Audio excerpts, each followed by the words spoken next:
آج ہم انشاءاللہ اللہ سبحانہ تعالیٰ کے نام الملک پر بات کریں گے۔ الملک کا معنی ہے حقیقی بادشاہ۔ قرآن مجید میں اللہ سبحانہ تعالیٰ کا ارشاد ہے فَتَعَالَى اللَّهُ الْمَلِكُ الْحَقُّ لَا إِلَٰهَ إِلَّا هُوَ رَبُّ الْعَرْشِ الْكَرِيمِ، بس بہت بلند ہے اللہ جو سچا بادشاہ ہے، اصل بادشاہ ہے، حقیقی بادشاہ ہے، جس کے سوا کوئی الہ نہیں، کوئی معبود نہیں، عزت والے عرش کا مالک، عزت والے عرش کا رب۔ اگر دیکھا جائے تو دنیا میں جتنے بھی بادشاہ ہیں اللہ سبحانہ تعالیٰ ان سب کا بادشاہ ہے۔ وہ بادشاہ جس کے حکم پر تمام کائنات چلتی ہے، جو بلا روک ٹوک ہر چیز پر اپنا حکم نافذ کر سکتا ہے اور اسے اس میں کوئی روکنے والا نہیں۔ حقیقت یہ ہے کہ سب تعریف اسی کے لیے ہے، سب امور اسی کی طرف لوٹائے جاتے ہیں، اور اس کی بادشاہت کوئی عام بادشاہت نہیں ہے۔ وہ عرش پر بلند ہے، اور عرش ساتوں آسمان اور ساتوں زمینیں اللہ کی کرسی کے سامنے ایسے ہیں جیسے ایک وسیع صحرا میں ایک چھوٹی سی مندری، ایک چھوٹا سا رنگ، اور پھر اللہ سبحانہ تعالیٰ کے عرش کے سامنے وہ کرسی ایک چھوٹے سے رنگ کی طرح ہے۔ آپ سوچئے کہ وہ عرش کتنا بلند ہے، اور جو خود اس پر مستوی ہے وہ کتنا بڑا ہے، کتنا عظیم ہے۔ وہ ہے ہمارا رب، ہمارا مالک اور حقیقی بادشاہ۔ اور اس دنیا میں جتنے بھی کام امور پاتے ہیں، جتنی بھی چیزیں چل رہی ہیں، جو کچھ بھی ہو رہا ہے، دراصل وہ سب اسی کے حکم پر چل رہا ہے، اور اس پر اسی اکیلے کا فیصلہ نافذ ہے۔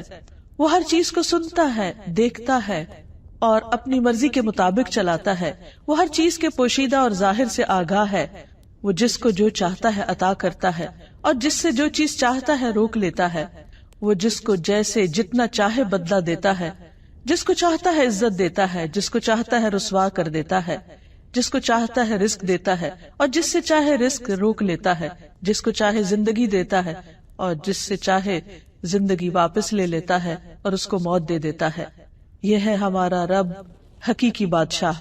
قرآن مجید میں سورۃ الحشر کی آخری آیات میں اللہ تعالیٰ فرماتے ہیں هو اللہ الذی لا الہ الا هو الملک، وہ اللہ جس کے سوا کوئی الہ نہیں، الملک حقیقی بادشاہ ہے، القدوس پاکیزہ نہایت پاک، السلام سراسر سلامتی، المؤمن امن دینے والا، المہیمن نگہبان، العزیز زبردست، غالب، الجبار سب پر غالب، المتکبر سب سے بڑا بن کر رہنے والا، سبحان اللہ پاک ہے اللہ، عما یشرکون ان سب چیزوں سے جنہیں وہ اس کا شریک ٹھہراتے ہیں۔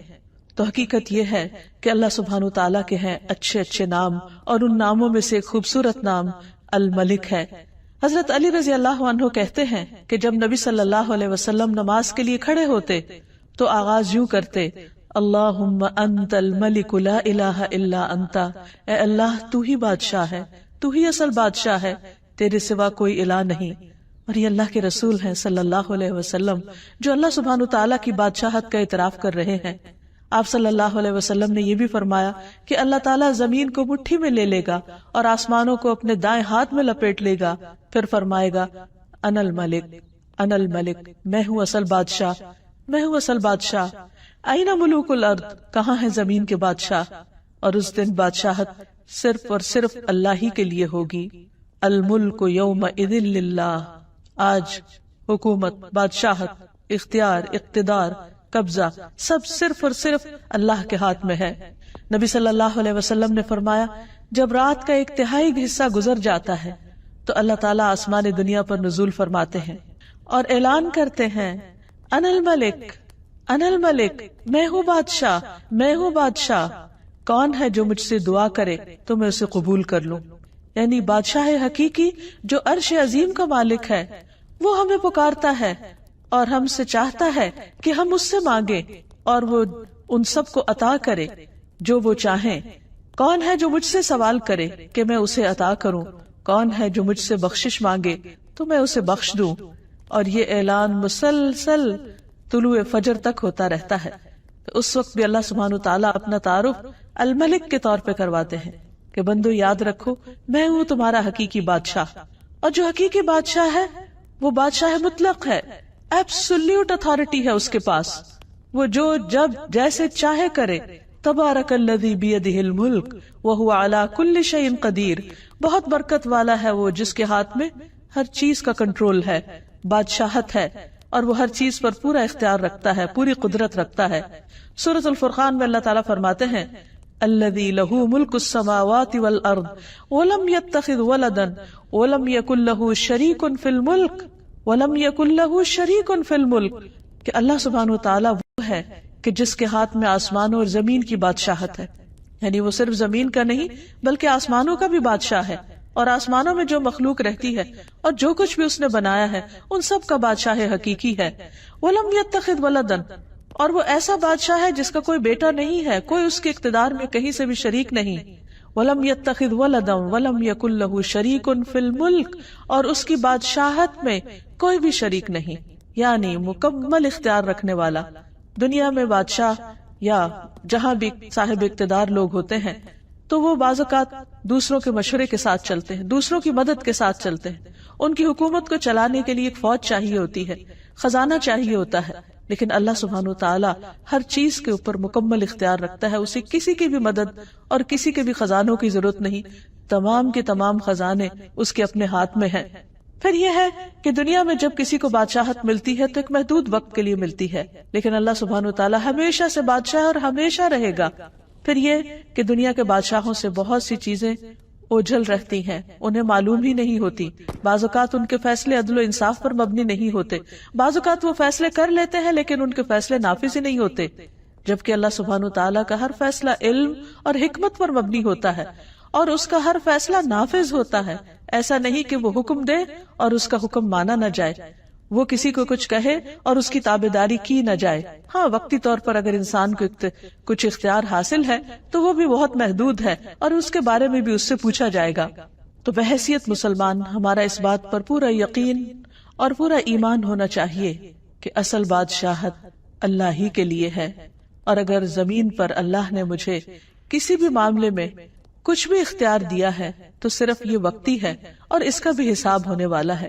لیکن اللہ سبحانہ وتعالی ہی حقیقی بادشاہ ہے. سورۃ المؤمنون میں آتا ہے، اللہ تعالیٰ فرماتے ہیں قُلْ مَنْ بِيَدِهِ مَلَكُوتُ كُلِّ شَيْءٍ وَهُوَ يُجِيرُ وَلَا يُجَارُ عَلَيْهِ. ان سے پوچھئے، بتاؤ بادشاہی کس کے ہاتھ میں ہے، بادشاہ کون ہے، اور وہ کون ہے جو پناہ دیتا ہے اور اس کے مقابلے میں کسی کو پناہ نہیں مل سکتی. سورۃ یاسین میں اللہ تعالیٰ فرماتے ہیں فَسُبْحَانَ الَّذِي بِيَدِهِ مَلَكُوتُ كُلِّ شَيْءٍ وَإِلَيْهِ تُرْجَعُونَ. پاک ہے وہ اللہ، وہ ذات جس کے ہاتھ میں ہر چیز کی بادشاہت ہے، ہر چیز پر وہ چھایا ہوا ہے، ہر چیز پر غالب ہے، ہر چیز پر اس کا حکم چلتا ہے، اور تم سب اسی کی طرف لوٹائے جاؤ گے، اسی کے پاس پہنچو گے. پھر وہ تم سے حساب لے گا، تم سے پوچھے گا. اور جہاں تک اختیارات کا تعلق ہے تو دنیا میں جتنے بھی بادشاہ ہیں ان کے پاس جو بھی خزانے ہیں وہ محدود ہیں اور وہ ختم ہو جاتے ہیں، اور ان کو بھرنے کے لیے انہیں مختلف وسائل اختیار کرنے پڑتے ہیں، جبکہ اللہ سبحانہ وتعالی اس کو خرچ کرنے کے لیے کسی سے کچھ لینے کی ضرورت نہیں ہوتی. ایک روایت میں آتا ہے رسول اللہ صلی اللہ علیہ وسلم نے فرمایا اللہ کا ہاتھ بھرا ہوا ہے، اسے رات دن کی بخشش کم نہیں کرتی، وہ دن کو بھی دیتا ہے، وہ رات کو بھی دیتا ہے، اور یہ دینا اس کے خزانوں میں کمی نہیں کرتا. آپ نے فرمایا کیا تمہیں معلوم ہے کہ جب اس نے آسمان و زمین پیدا کیا اور جب سے پیدا کیے اس نے کتنا کچھ خرچ کیا، یعنی جب سے یہ دنیا بنی ہے اس نے کیا کچھ نہیں دیا، وہ دیتا ہی چلا جا رہا ہے. عام طور پر دنیا میں وقتی طور پر جب کسی کو اقتدار ملتا ہے یا بادشاہت ملتی ہے تو اس کے پاس جو بھی خزانہ ہوتا ہے یا خرچ کرنے کو ہوتا ہے وہ محدود ہوتا ہے، اور بعض اوقات خرچ کرنے کے بعد وہ ختم بھی ہو جاتا ہے، اور اس خزانے کو بھرنے کے لیے مختلف طرح کے ہیلے کرنے پڑتے ہیں. لیکن اللہ سبحانہ وتعالیٰ کسی کا بھی محتاج نہیں، وہ دن رات خرچ کرتا ہے لیکن اس کے خزانوں میں کسی قسم کی کوئی کمی واقع نہیں ہوتی. رسول اللہ صلی اللہ علیہ وسلم نے فرمایا اللہ تعالیٰ کا ہاتھ بھرا ہوا ہے اور وہ اس میں سے دن رات خرچ کرتا ہے، لیکن تمہیں معلوم ہے کیا کہ جب سے اس نے آسمان و زمین پیدا کیے ہیں اس نے کتنا خرچ کیا ہے؟ اس نے بھی اس میں یعنی اس وقت سے خرچ کرنے نے اس میں کوئی کمی نہیں کی، یعنی اس کا ہاتھ پھر بھی بھرا ہوا ہے، وہ جتنا بھی دیتا چلا جائے اس کے خزانے کم نہیں ہوتے، وہ کسی کا محتاج نہیں، اسے کسی سے قرض نہیں لینا ہوتا، اسے کسی سے لے کر نہیں دینا، وہ پوری طرح مالک بھی ہے اور پھر بادشاہ بھی ہے۔ پھر فرمایا کہ اس کا عرش پانی پر ہے اور اس کے دوسرے ہاتھ میں ترازو ہے جسے وہ جھکاتا اور بلند کرتا رہتا ہے، یعنی جیسے جس چیز میں چاہے تصرف کرے، اسے کوئی روکنے والا نہیں ہے۔ اس کے برعکس بندوں کی بادشاہت بہت محدود ہے، وقت کے اعتبار سے بھی اور ان کے پاس جو اختیارات ہیں اس کے اعتبار سے بھی۔ لیکن کتنی حیرت کی بات ہے کہ ہم اگر دنیا میں کسی کے پاس کچھ بھی اختیار ہو تو اس سے فوراً مروب ہو جاتے ہیں، اس سے ڈرنے لگتے ہیں، اس کی مرضی کی بات کرنے لگتے ہیں۔ لیکن اس کے برعکس اللہ سبحانہ وتعالی جو پوری کائنات کا بادشاہ ہے اور ہر چیز کا اختیار اس کے پاس ہے، ہم اس سے ڈرتے نہیں، اس کے آگے جھکتے نہیں۔ یہ کس قدر ناسمجھی کی بات ہے، اور بات وہی ہے جو اللہ سبحانہ وتعالی نے خود فرمائی، وَمَا قَدَرُ اللَّهَ حَقَّ قَدْرِهِ، انہوں نے اللہ کی قدر ہی نہیں کی جیسا کہ حق ہے اس کی قدر کرنے کا۔ وَالْأَرْضُ جَمِيعًا قَبْضَتُهُ يَوْمَ الْقِيَامَةِ، اور زمین ساری کی ساری اس کے قبضے میں ہوگی قیامت کے دن۔ وَالسَّمَاوَاتُ مَطْوِيَّاتٌ بِيَمِينِهِ، اور آسمان اس کے دائیں ہاتھ میں لپٹے ہوئے ہوں گے، یعنی ہر چیز اس کے قبضہ قدرت میں ہے، اختیار میں ہے۔ اس کے باوجود ہم پوری طرح اس کے آگے نہیں جھکتے، پوری طرح اس کے طریقوں پر نہیں چلتے، اس کو راضی کرنے کی فکر نہیں کرتے، اور اس کے برعکس جن کے پاس محدود اختیارات ہیں، چونکہ وہ ظاہر سامنے نظر آتے ہیں اس لیے انہی سے مروب ہو جاتے ہیں، اور اللہ جو الملک الحق ہے، حقیقی بادشاہ ہے، اس کو بھول جاتے ہیں۔ پھر آپ دیکھیے کہ اللہ سبحانہ وتعالی جیسی قدرت بھی کسی کے پاس نہیں۔ عبداللہ بن مسعود کہتے ہیں کہ علماء یہود میں سے ایک شخص رسول اللہ صلی اللہ علیہ وسلم کے پاس آیا اور کہا، اے محمد، ہم تورات میں پاتے ہیں کہ اللہ تعالیٰ آسمانوں کو ایک انگلی پر اٹھا لے گا، اور زمین کو ایک اور انگلی پر اٹھا لے گا، اور درختوں کو ایک انگلی پر، اور پانی اور مٹی کو ایک انگلی پر، اور تمام مخلوقات کو ایک انگلی پر، اور پھر فرمائے گا انا الملک، میں ہوں بادشاہ، میں ہوں بادشاہ۔ نبی صلی اللہ علیہ وسلم نے جب اس عالم کی بات سنی تو آپ مسکرا دیے، اور دراصل یہ مسکراہٹ اس یہودی عالم کی تصدیق کے طور پر تھی۔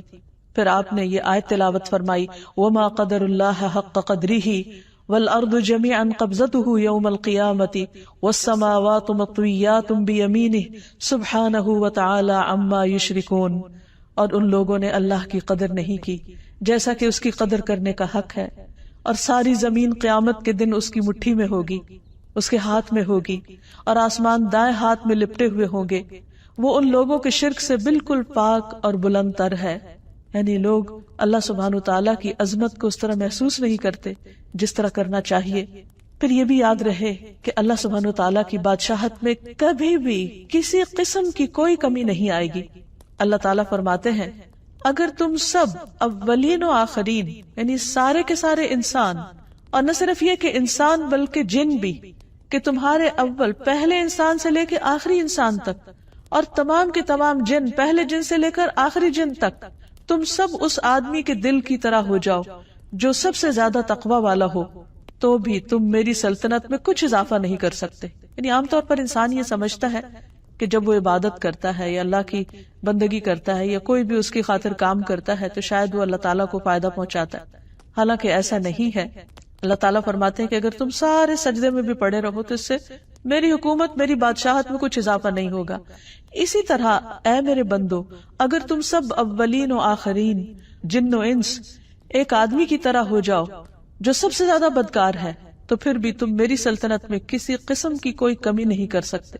یعنی اگر اس زمین پر اول سے لے کر آخر تک قیامت تک کوئی ایک بندہ بھی کوئی عبادت نہ کرے، کسی قسم کی کوئی تسبیح نہ کرے، کوئی ذکر نہ کرے، کوئی اس کی اطاعت نہ کرے، تو بھی اللہ سبحانہ وتعالیٰ کی حکومت میں، بادشاہت میں، اقتدار میں، اختیار میں، اس کی طاقت اور غلبے میں کوئی کمی نہیں آ سکتی، کسی قسم کی کوئی کمی۔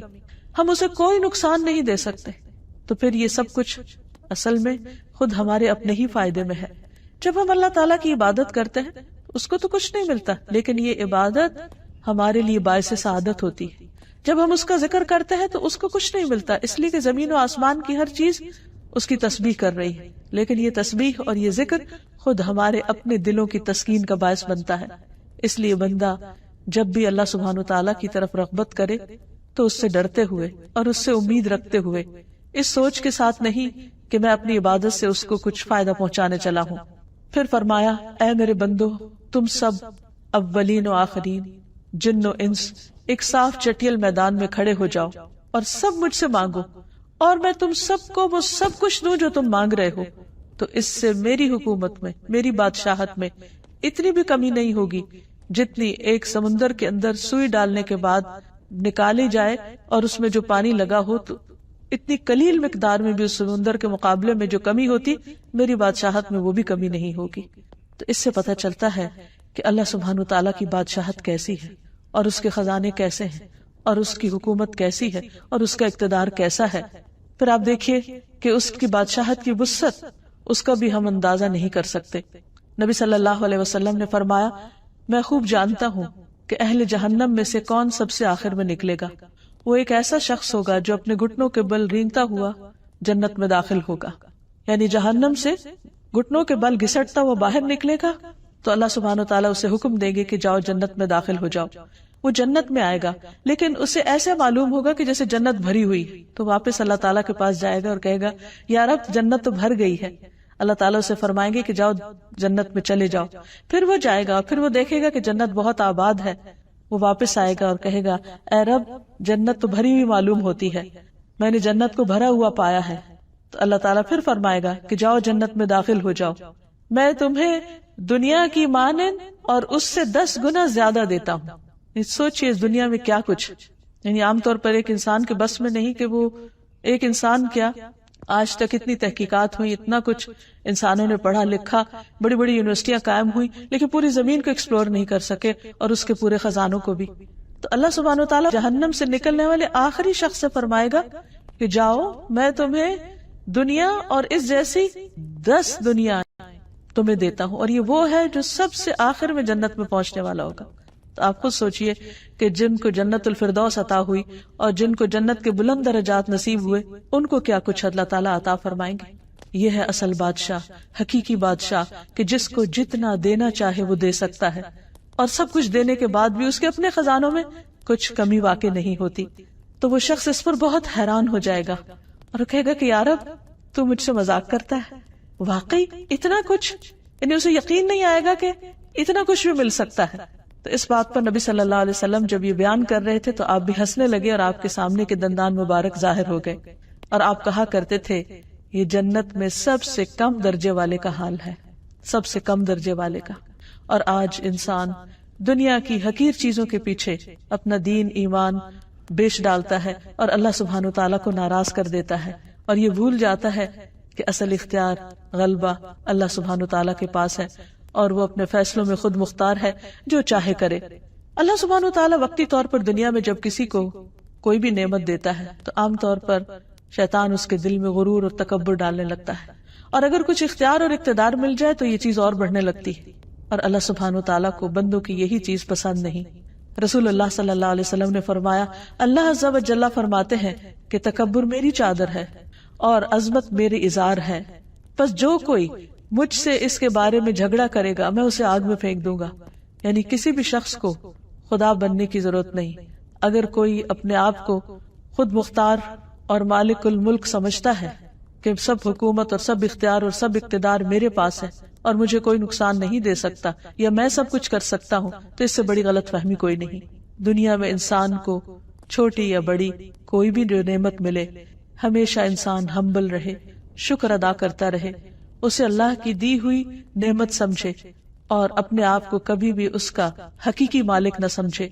جو کچھ ہے عارضی طور پر ہے، ایک امتحان کے لیے ہے، اور جلد ہمارے ہاتھوں سے نکل جانے والا ہے، اس لیے اصل اختیار اللہ کے پاس ہے۔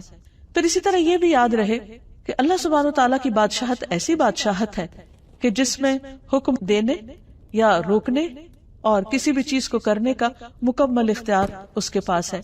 ارشاد باری تعالیٰ ہے، بدیع السماوات والارض وَإِذَا قَضَى أَمْرًا فَإِنَّمَا يَقُولُ لَهُ كُن فَيَكُونُ، آسمانوں اور زمین کا موجد ہے، اور جب کسی کام کے کرنے کا فیصلہ کر لیتا ہے تو بس اتنا کہتا ہے کہ ہو جاؤ، اور وہ ہو جاتی۔ آپ سوچئے کہ دنیا میں اگر کوئی حکم دیتا بھی ہے تو بعض اوقات اس کے حکم، اس کے آرڈیننس، اس کے فرمان کی کیا ویلیو ہوتی، بعض اوقات پوری پوری قوتیں صرف کر کے بھی ایک قانون کو نافذ نہیں کیا جا سکتا، جبکہ اللہ سبحانہ وتعالی صرف اتنا ارادہ کرتے ہیں کہ ہو جاؤ، اور صرف کلمہ کن فرماتے ہیں اور سب کچھ ہو جاتا ہے، اور کوئی اس کو روکنے والا نہیں ہوتا۔ اور اسی لیے ہم ہر نماز کے بعد جو دعا پڑھتے ہیں یا پڑھنے کا حکم دیا گیا کہ اللہم لا مانع لما اعطیت ولا معطی لما منعت ولا ينفع ذا الجد منک الجد، اے اللہ جسے تو دے اسے کوئی روکنے والا نہیں، اور جس سے تو روک دے اسے کوئی دینے والا نہیں، اور کسی مالدار کو اس کا مال تیری بارگاہ میں کوئی فائدہ نہ دے سکے گا۔ یعنی اگر دنیا میں کسی کے پاس کچھ بھی ہے تو وہ دنیا ہی کے چند دن کے فائدے کے لیے ہے، آخرت میں وہ مال دے کر اللہ کو راضی نہیں کر سکتا۔ پھر آپ دیکھیے کہ مخلوق پر، یعنی انسان ہو یا باقی حیوانات ہو، جو بھی اللہ سبحانہ تعالیٰ نے چیزیں بنائی ہیں، بڑے بڑے ستارے اور سیارے جن کی بڑائی کے بارے میں آج انسان تھوڑا بہت کچھ جانتا ہے، ان سب کو کنٹرول کس نے کیا ہوا ہے؟ ان سب پر کس کا حکم چل رہا ہے؟ اور کس نے ان کے لیے جو ضابطہ بنایا اس پر وہ مکمل طور پر پابند بھی ہیں اور اس میں کسی قسم کی کمی بیشی نہیں کرتے۔ اللہ سبحانہ تعالیٰ خود اس کے بارے میں فرماتے ہیں الم تعلم، کیا تم جانتے نہیں ہو ان اللہ لہ ملک السماوات والارض، کہ اللہ سبحانہ تعالیٰ ہی کے لیے آسمان و زمین کی بادشاہت، یعنی جتنا کچھ بھی تم دیکھ رہے ہو، یہ سورج، چاند، ستارے، یہ بلینز آف گیلیکسیز اور ان کے اندر ٹریلینز آف سٹارز، اور ان سب کا مسلسل چلتے رہنا، چلنا نہیں بلکہ پوری قوت کے ساتھ دوڑتے رہنا اور اس نظام میں کسی قسم کا خلل نہ آنا، یہ دراصل کس کے کنٹرول میں ہے، کس کے اختیار میں ہے، کس نے ان سب کو ایک ڈسپلن کے اندر رکھا ہوا ہے۔ آج ہمارے لیے تو ایک ٹریفک کو کنٹرول کرنا مشکل ہو جاتا ہے، لیکن آسمانوں کی ٹریفک، خواہ وہ بادل ہوں یا ستارے اور کواکب ہوں، یہ تمام چیزیں صرف اور صرف اللہ کے حکم کے مطابق ہی چل رہی ہیں، اسی نے ان کو تھاما ہوا ہے، اور ان میں سے کوئی ایک بھی اپنی راہ چھوڑ کر دوسری طرف نہیں جاتا۔ اگر ان میں سے کوئی ایک بھی اپنی مرضی کرنے لگے تو ہر چیز ٹکرا کر رہ جائے، یہ نظام درہم برہم ہو کر رہ جائے۔ تو اس سے یہ پتہ چلتا ہے کہ حقیقی بادشاہت ان سب پر دراصل اللہ ہی کی ہے۔ فرمایا یعذب من یشاء ویغفر لمن یشاء، جس کو چاہتا ہے عذاب دیتا ہے اور جسے چاہے بخش دیتا ہے۔ واللہ علی کل شیء قدیر، اور اللہ ہر چیز پر پوری قدرت رکھتا ہے۔ پھر اسی طرح رزق کے سارے معاملات بھی اسی کے اختیار میں ہے۔ واللہ یرزق من یشاء بغیر حساب، اللہ جس کو چاہتا ہے بغیر حساب رزق دیتا ہے، یعنی انلمیٹڈ۔ پھر کسی کو حکومت دینا یا نہ دینا یہ بھی اس کے اختیار میں ہے۔ واللہ یؤتی ملکہ من یشاء، اللہ اپنی بادشاہت دیتا ہے، اپنی حکومت دیتا ہے جسے چاہتا ہے، اور اللہ وسعت والا، علم والا ہے۔ سیدھے راستے پہ چلانا بھی اسی کے اختیار میں ہے۔ واللہ یہدی من یشاء الی صراط مستقیم، پھر نفع اور نقصان بھی اسی کے ہاتھ میں ہے۔ وَإِن يَمْسَسْكَ اللَّهُ بِضُرٍّ فَلَا كَاشِفَ لَهُ إِلَّا هُوَ، اگر اللہ سبحانہ وتعالیٰ تمہیں کوئی نقصان پہنچانا چاہے تو اس کے سوا اسے کوئی ہٹا نہیں سکتا۔ وَإِن يُرِدْكَ بِخَيْرٍ، اور اگر تمہیں کوئی خیر پہنچانا چاہے فَلَا رَادَّ لِفَضْلِهِ، تو اس کے فضل کو بھی کوئی نہیں پھیر سکتا۔ يُصِيبُ بِهِ مَن يَشَاءُ، وہ جس کو چاہتا ہے وہ فضل پہنچاتا ہے، یعنی کوئی اس کو روک نہیں سکتا۔ یصیب بہ من یشاء من عبادہ وہو الغفور الرحیم، اور وہ غفور الرحیم بھی ہے۔ پھر اسی طرح نبوت کا دینا بھی اسی کے اختیار میں ہے، اس نے جس کو چاہا اپنے بندوں میں سے اپنی رسالت کے لیے چن لیا۔ پھر ہر طرح کا فضل دینا بھی اللہ کے اختیار میں ہے، یعنی کوئی کسی سے اللہ کی نعمت کو چھین نہیں سکتا، اور اسی لیے حسد کرنا منع کیا گیا ہے، کیونکہ وہ اللہ کا فیصلہ ہوتا ہے، وہ جس پہ جو چاہے رحمت فرمائے۔ پھر اسی طرح بیٹے اور بیٹیاں دینا بھی اللہ کے اختیار میں ہے۔ اللہ تعالیٰ فرماتے ہیں للہ ملک السماوات والارض یخلق ما یشاء یہب لمن یشاء اناثا ویہب لمن یشاء الذکور، آسمانوں اور زمین کی بادشاہت اللہ ہی کی ہے، جسے چاہتا ہے جو چاہتا ہے پیدا کرتا ہے۔ یخلق ما یشاء، یعنی اس کی تخلیق اس کی مرضی سے ہوتی ہے، کیونکہ وہ بادشاہ ہے۔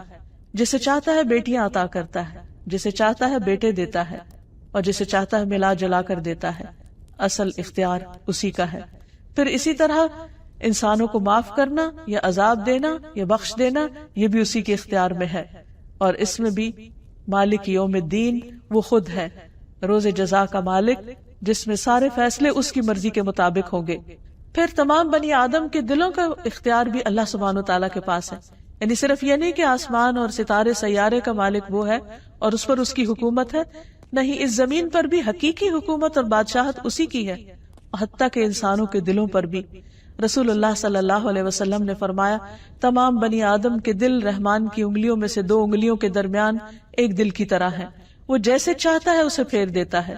پھر آپ صلی اللہ علیہ وسلم نے فرمایا، اللہم مصرف القلوب صرف قلوبنا علی طاعتک، اے اللہ جو دلوں کا پھیرنے والا ہے، ہمارے دلوں کو اپنی اطاعت پر پھیر دے، یعنی اس کی طرف موڑ دے، کیونکہ اللہ کے لیے کچھ بھی ناممکن نہیں، ہر چیز اسی کے اختیار میں ہے. پھر یہ بھی یاد رہے کہ اللہ سبحانہ وتعالیٰ کو کوئی مجبور کرنے والا نہیں. دنیا کے بادشاہ بعض اوقات وہ مجبور ہوتے ہیں، وہ اپنے حواریوں اور اپنے دوسرے مددگاروں کی مرضی کے مطابق فیصلے کرتے ہیں، بعض اوقات وہ اپنی خواہش کے مطابق فیصلے بھی نہیں کر سکتے.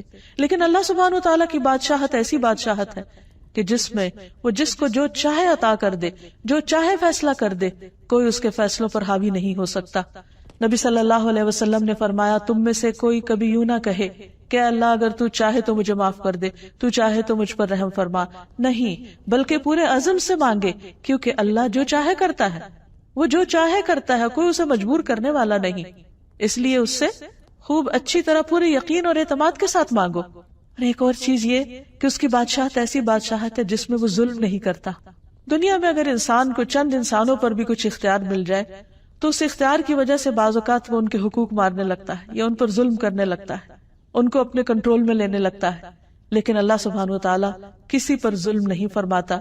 ابی رضی اللہ عنہ کہتے ہیں، اگر اللہ اپنے آسمان والوں اور زمین والوں کو عذاب دینا چاہے تو وہ دے سکتا ہے اور وہ ان پر ظلم کرنے والا نہ ہوگا، اور اگر وہ ان پر رحم کرنا چاہے تو کر سکتا ہے، تو اس کی رحمت ان کے لیے ان کے اعمال سے زیادہ بہتر ہے. تو بہرحال اگر ہمیں یہ یقین ہو جائے کہ حقیقی بادشاہ وہ ہے تو پھر ہم سب اس کے آگے عاجزی کرنے والے ہوں، اس سے ڈرنے والے ہوں، اس سے مانگنے والے ہوں اور اسی کے سامنے اپنی حاجات رکھنے والے ہوں. جیسا کہ ہم دیکھتے ہیں کہ بڑے بڑے پیغمبروں نے جنہیں اللہ سبحانہ وتعالیٰ نے دنیا میں بادشاہت عطا کی، انہوں نے بھی اپنی ساری دعائیں اور حاجتیں اس حقیقی بادشاہ کے سامنے رکھی. مثلا یوسف علیہ السلام، اللہ سبحانہ وتعالیٰ نے ان کو ایسی حکومت عطا کی کہ جس میں پورا اختیار دیا، لیکن انہوں نے کیا مانگا؟ رب قد آتیتنی من الملک وعلمتنی من تأویل الاحادیث فاطر السماوات والارض انت ولی فی الدنیا والآخرہ توفنی مسلما والحقنی بالصالحین. اے میرے رب، بے شک تو نے مجھے حکومت سے حصہ دیا اور باتوں کی اصل حقیقت سے سکھایا، یعنی باتوں کی تہ تک پہنچنا سکھایا. آسمانوں اور زمین کے پیدا کرنے والے، دنیا اور آخرت میں تو ہی میرا مددگار ہے. یعنی انہیں اپنی بادشاہت پر کسی قسم کا کوئی فخر نہیں تھا اور انہوں نے اسے کوئی اپنی ذاتی ملکیت نہیں سمجھا، بلکہ کیا کہا کہ یہ سب کچھ دراصل تیری ہی مدد سے تھا. تو مجھے اسلام کی حالت میں فوت کرنا، یعنی میرے لیے سعادت کیا ہے کہ میں تیرا بندہ بن کے جیوں اور میری موت بھی تیری بندگی میں آئے، تیری فرما برداری میں آئے، اور تو مجھے نیک لوگوں کے ساتھ ملا. یعنی دنیا کی بادشاہت پر انہوں نے کس چیز کو فوقیت دی؟ اللہ سبحانہ وتعالیٰ کی رضا کو اور نیک بندوں کی صحبت کو. سلیمان علیہ السلام، جن کے لیے اللہ سبحانہ وتعالیٰ نے ہر چیز کو مسخر کر رکھا تھا، ہواؤں کو مسخر کر رکھا تھا، جنات کو مسخر کر رکھا تھا، پرندوں کو، ہر طرح کی فوجیں تھی ان کے پاس، لیکن وہ اللہ کے فرما بردار بندے تھے. وہ کیا دعا کرتے ہیں؟ رب اغفر لی وہب لی ملکا لا ينبغی لأحد من بعدی انک انت الوہاب. وہ بھی اللہ ہی سے مانگتے ہیں، اے رب مجھے بخش دے. کس قدر عاجزی ہے، سب کچھ ہوتے ہوئے بھی کہتے یا رب مجھے بخش دے اور ایسی بادشاہت دے جو میرے بعد کسی کے لائق نہ ہو. یقیناً تو بہت عطا کرنے والا ہے. یعنی ایک طرف اپنی بخشش اور دوسری طرف جو ان کے دل میں تھا انہوں نے مانگا اور پورے یقین کے ساتھ مانگا. پھر اسی طرح ذوالقرنین، اللہ سبحانہ وتعالیٰ نے ان کو بھی بہت کچھ اختیار دیا اور یہاں تک دیا کہ تو لوگوں کے بارے میں جیسا بھی تصرف کرنا چاہے کرے. لیکن انہوں نے بھی کس طرح اللہ سبحانہ وتعالیٰ کو راضی کرنے کے لیے بندوں کے ساتھ احسان کیا اور اپنے اقتدار سے کسی طرح کا ناجائز فائدہ نہیں اٹھایا. اصل بندے اللہ کے پسندیدہ وہی ہیں کہ جو سب کچھ رکھتے ہوئے بھی حقیقی بادشاہ اللہ تعالیٰ ہی کو سمجھے. پھر اللہ سبحانہ وتعالیٰ جب اس سے اس نام کے ساتھ دعا کی جاتی ہے تو وہ اس کو پسند فرماتا ہے. حضرت علی رضی اللہ تعالیٰ عنہ نے نبی صلی اللہ علیہ وسلم کی جو دعا نماز کے شروع میں کوٹ کی ہے، اس میں اللہ تعالیٰ کہ حضور کس طرح عاجزی اور انکساری کا اظہار ہے. اللہم انت الملک، اے اللہ تو ہی بادشاہ ہے. لا الہ الا انت، تیرے سوا کوئی الہ نہیں. انت ربی، تو میرا رب ہے. وانا عبدک، اور میں تیرا بندہ ہوں. ظلمت نفسی، میں نے اپنی جان پہ ظلم کیا ہے. واعترفت بذنبی، اور میں اپنے گناہ کا اعتراف کرتا ہوں. فاغفر لی ذنوبی جمیعا، اللہ تو میرے سارے گناہوں کو معاف کر دے. انہ لا یغفر الذنوب الا انت، تیرے سوا گناہوں کو کوئی معاف نہیں کر سکتا. واہدنی لاحسن الاخلاق، اللہ مجھے بہترین اخلاق عطا کر. لا یہدی لاحسنھا الا انت، تیرے سوا بہترین اخلاق کی طرف کوئی رہنمائی نہیں کر سکتا. واصرف عنی سیئھا لا یصرف عنی سیئھا الا انت، اور تو مجھ سے میری برائیاں دور کر دے، ان برائیوں کو کوئی دور نہیں کر سکتا سوائے تیرے. پھر اسی طرح نبی صلی اللہ علیہ وسلم قیام کی حالت میں یہ دعا پڑھا کرتے تھے، سبحان ذی الجبروت والملکوت والکبریاء والعظمہ. آپ صلی اللہ علیہ وسلم کا مقام کتنا بلند ہے، لیکن جب اللہ کے حضور ہاتھ باندھ کر کھڑے ہوتے تو کس طرح اپنے رب کی تعریف بیان کرتے. سبحان ذی الجبروت والملکوت والکبریاء والعظمہ، پاک ہے وہ جو طاقت والا، سلطنت والا، کبریائی والا اور عظمت والا ہے. جو شخص جتنی زیادہ اللہ کی معرفت رکھتا ہے اتنے ہی خوبصورت الفاظ میں اللہ سبحانہ وتعالیٰ کو یاد کرتا ہے. پھر اسی طرح جو اللہ سبحانہ وتعالیٰ کے پسندیدہ کلمات ہیں ان میں سے لا الہ الا اللہ وحدہ لا شریک لہ لہ الملک ولہ الحمد وہو علی کل شیء قدیر ہے. نبی صلی اللہ علیہ وسلم جب نماز کے بعد سلام پھیرتے تو یہ کلمہ پڑھا کرتے تھے ہر نماز کے بعد کہ اللہ کے سوا جو صرف ایک ہے، کوئی اور معبود نہیں، اس کا کوئی شریک نہیں. لہ الملک، ساری بادشاہت اسی کی ہے اور سب تعریف بھی اسی کی ہے اور وہ ہر چیز پر قادر ہے.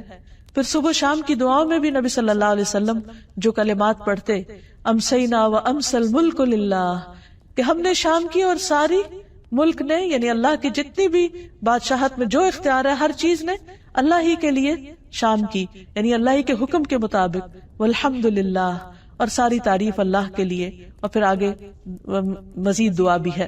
پھر اسی طرح صفا و مروہ کا طواف کرتے وقت بھی جو دعا سکھائی گئی اس میں بھی اللہ سبحانہ وتعالیٰ کے ملک کا اعتراف ہے. تو ہمارے لیے لازم ہے کہ ہم اللہ تعالیٰ کو بادشاہ حقیقی سمجھیں اور اس کے آگے ہمبل ہو جائیں، اس کی اطاعت اور فرما برداری کریں، اس کی اس بادشاہت میں کسی کو شریک نہ سمجھیں اور شرک کو گناہ عظیم سمجھیں. اللہ کے سوا کسی اور کو اختیار والا نہ سمجھے، کیونکہ سب کے پاس جو بھی اختیار ہے وہ محدود ہے اور حقیقی معنوں میں دینے والا اللہ سبحانہ وتعالیٰ ہے، اور اس سے شدید محبت کرنے والے ہوں کیونکہ وہ ہر چیز کا مالک ہے، دنیا کی بھی اور آخرت کی بھی. اور پھر اس سے ملاقات کا شوق بھی ہمارے اندر ہو. جب دنیا میں کسی بڑے انسان کے بارے میں ہم سنتے ہیں تو اس سے ملنے کا شوق ہوتا ہے، اس کے قریب ہونے کا شوق ہوتا ہے، لیکن کیا ہم اللہ کی بڑائی کو سمجھتے نہیں کہ اس کے قرب اور اس کی ملاقات کا کوئی شوق نہیں ہمارے دل میں؟ نہیں.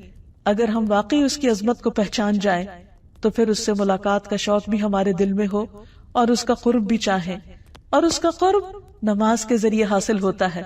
اس نے خود ہمیں بتا دیا، وَاسْجُدْ وَاقْتَرِبْ، سجدہ کرو اور قریب ہو جاؤ، کیونکہ وہ عظیم بادشاہ ہے اور جب اس کو خوش کر دیں گے تو وہ ہمیں خوش کر دے گا.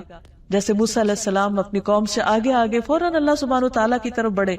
اللہ تعالیٰ نے پوچھا کہ کیا چیز تجھے سب سے پہلے آگے لے آئی؟ وہ کیا چیز تھی جو انہیں اللہ سبحانہ وتعالیٰ کی طرف دوڑا رہی تھی؟ اس کی ملاقات کا شوق تھا. تو اللہ سبحانہ وتعالیٰ ہم سب کو اپنی ملاقات کا شوق دے اور اپنی عظمت کا احساس دے. وآخر دعوانا ان الحمد للہ رب العالمین.